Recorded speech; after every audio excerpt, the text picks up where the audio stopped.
New York Knicks owner James Dolan has revealed the truth on all incoming trades and moves for the New York Knicks going forwards as he's spoken out on Leon Rose, the New York Knicks, where they stand right now, past and future trades for the team, and where the Knicks are at in regards to Tom Thibodeau and just how the team is running. And we're going to break all of this down as James Dolan rarely speaks to the media, but he discussed a lot talking to Jalen Brunson and Josh Hart, and we're going to break it all down. What's up, guys? Welcome back to Knicks Digest. It's Chris here. And if you guys are part of that 68% that's not subscribed to Knicks Digest, make sure to jump on the squad while it's still cool before we're just so popular that I can't even walk down the street, because we all know that's what's happening in the future. But seriously, let's jump into the video because we do have a lot to discuss, and it's a fun video for you guys. Look, James Dolan spoke out on the New York Knicks and a lot of the trades that have happened, but also what's coming in the future. As Dolan, he's not afraid to speak his mind. It's one thing about him. A lot of Knicks fans don't like James Dolan because of the fact that the Knicks did have a lot of struggles, but Dolan spoke very candidly to Jalen Brunson and Josh Hart on the Roommates podcast, revealing the truth about all the trade rumors, all the trades that are potentially upcoming. Also discussed that whole Vince Carter thing, how they wanted to trade for prime Vince Carter, but they were worried his ACL was about to tear or something, or his Achilles. Not the point of this video. We're not really going to go into that because that was 20 years ago. Frankly, who cares? It's not new news. I don't feel like reporting on it, if I'm being honest. It just doesn't make sense for this channel. It's not what we do here exactly. So let's jump into things, guys, because looking at the New York Knicks, look at what James Dolan said. He said, first off, we have a team that's going to be together for a while. Leon Rose has done a good job. He's lined up the contracts and everything else. This isn't our only season. We are going to play a bunch of seasons together. This might be polarizing, what I'm about to say, because people don't like when Knicks fans say this. James Dolan is absolutely right. In every sense of the word, the man is correct. This is not the only season the Knicks have to contend, and there have been fans very, very worried that, hey, what if this is it? What if we will never be this good? What if this is all we have and we're just going to be a third seed? This is the first season that Leon Rose has put together a completely new New York Knicks team, and they've been successful. Yeah, last year they were the second seed, but they're a better season, but this is a better season than last year. It's just the Cavs are also really good this year, winning-wise, so they jumped ahead of the Knicks and the Celtics. Doesn't necessarily mean they're better. In fact, I don't think the Cavs are better than the Knicks or the Celtics. I don't care what they're doing in the regular season. I don't think a team that has two non-shooters in the front court and two non-defenders in the back court are really going to do anything in the playoffs, if I'm being completely honest with you guys. But look, they are going to avoid the Knicks and the Celtics in the first two rounds, so they are likely going to make the conference finals because, well, the East has three teams, and it's the Cavs, Knicks, and Celtics. No one else matters in the Eastern Conference. Every other team is nowhere near as good. The Bucks are the fourth team, I guess, and they're fine at best. They're not very good.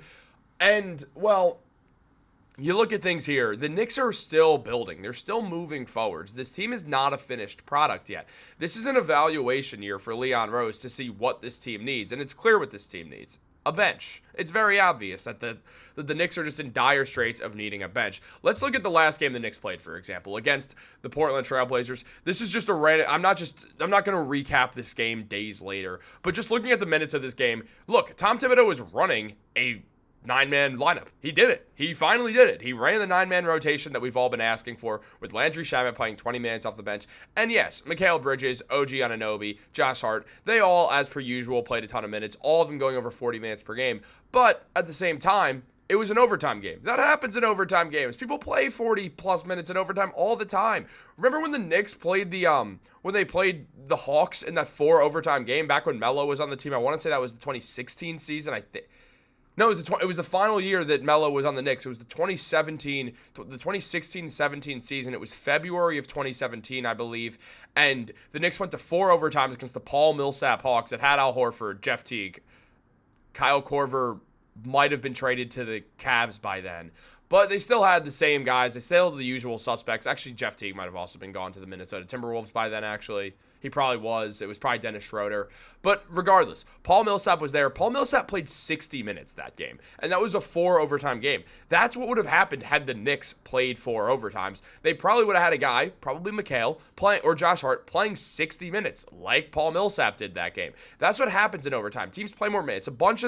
There's like 2 or 3 Trailblazers who were also in the 40-minute mark. So clearly Tibbs listened to Mikal Bridges when Mikal told him, hey, man, let's relax on the minutes. Let's play the bench some more. And it worked. The Knicks won the game. Yeah, it was a close game against the Trailblazers, but that wasn't because the minutes changed. The Knicks, it was a close game the entire time. The Knicks just didn't come to play as well as they usually did, except for Mikal Bridges, who balled out, and Karl-Anthony Towns also played solid. But again, not the point.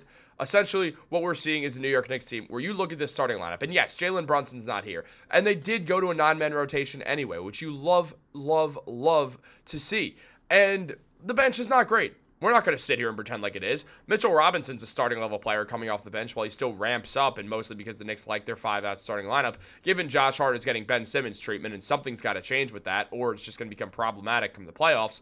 But that's a conversation we could have for a later day. Landry Shamet's been an awesome bench piece for the Knicks. Cameron Payne has been a very solid player. He's been efficient, good for the Knicks' energy. He's been a good energy guy, very likable, good guy to be an 8th man on a team.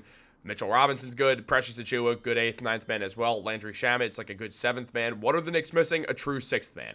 That's what this team is missing right now, and they are going to find that. It's going to come with that mid-level exception in free agency, or it's going to come in some sort of a trade. The Knicks will be able to find that 6th man, that forward who could score off the bench for the team. That is really what they need more than anything else. The problem is the most tradable contract they have is Mitchell Robinson's, and Mitchell Robinson, if he gets traded for a scoring forward, the Knicks have no rim protection outside of the very young Ariel Hukporti, who does have a lot of promise, and I am really excited to watch Hukporti grow, but I would like a contending team to have a veteran rim protector as well. I just think it makes the most sense. I'd rather the Knicks not have to dig into the old guys. Like, I think JaVale McGee is a solid player who should be in the NBA, and the Lakers definitely should have signed him over Alex Len. And I know this isn't Lakers Digest, and you could go watch Nick Goss do Lakers Digest. They got Luka, and they have more subscribers than we do now. So, guys, make sure to subscribe because we have to prove we're better than them.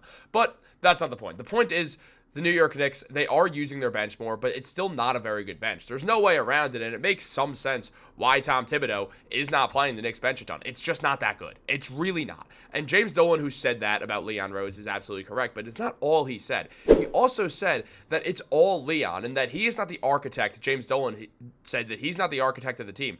Leon Rose is the architect of the team. That is what we've been waiting to hear for so long, that James Dolan actually took the step back. And he said he wanted Leon to be the guy to run the Knicks. So it makes sense. He called up Leon Rose, a guy who he's known forever, a guy who he knows from the Carmelo Anthony saga that brought the New York Knicks. Carmelo Anthony, as Leon was Melo's agent. Leon's a lifelong Knicks fan. He's from New Jersey. He was running CAA. So obviously Dolan and Leon had ran in the same circles for a bit. Obviously William Wesley's there because William Wesley and Leon Rose are a package deal. So you look at that and you start to understand that James Dolan actually did take a step back. But he did also mention these trades and that there's not necessarily more to come in the Blockbuster site, but there is more to come with the New York Knicks, clearly. But it's the same stuff that now we're looking at with Leon Rose trying to evaluate this team, trying to find what they need. And this is going to be a very interesting offseason in regards to that, because we know what the core of this team looks like. We just need to know what the outer crust of this team looks like. The guys on the bench.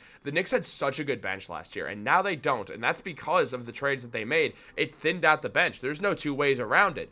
I mean, they acquired OG Anunoby in a 2-for-1 deal where they gave RJ Barrett and Emmanuel quickly. Yes, they got back Precious Achiuwa as well, so it helped the rotation, but Precious, obviously the worst player of those four. And yes, Malachi Flynn was a part of that trade. But Malachi Flynn was also later traded in a 3-for-2 trade where the Knicks got Alec Burks, who walked in free agency to the Miami Heat, and Bojan Bogdanovic, who got traded for the guy all the way to the right of this photo in Mikal Bridges. And Mikal, now, he's here. But then, everything was still fine.